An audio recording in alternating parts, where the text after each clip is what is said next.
15 বছর ধরে ঢাকা শহরে হকারগিরি করতেছে, তাকে আপনার জায়গা দিতে হবে। সে যদি আপনার দল নাও করে, তাকে আপনার জায়গা দিতে হবে। কথাটা বুঝতে পারছেন?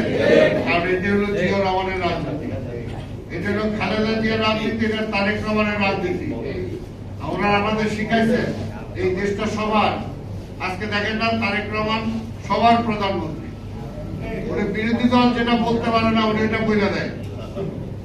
আপনার তো এটা বলা উচিত ছিল, দাবি করা উচিত ছিল, কারণ উনি জনগণের জন্য রাজনীতি করেন। সেই কারণে আমি বক্তব্য দীর্ঘায়িত করব না।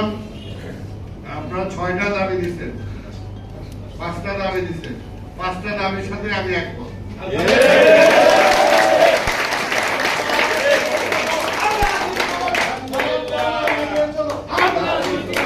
আমার এখনো দরকার নেই, আপনার এখনো ঠিক আছে।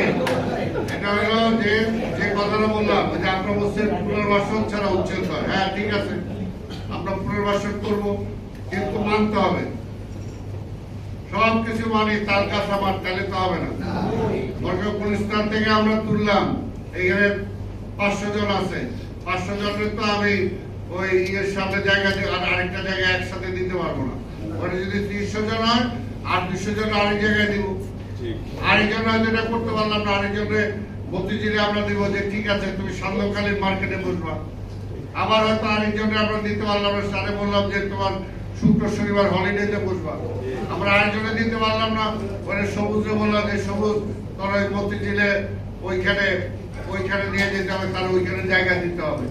ঠিক আছে, এটাও ভাবতে হবে। পুনর্বাসন হবে, কিন্তু সবাইকে জায়গা যেখানে দিবে সেখানে হতে হবে।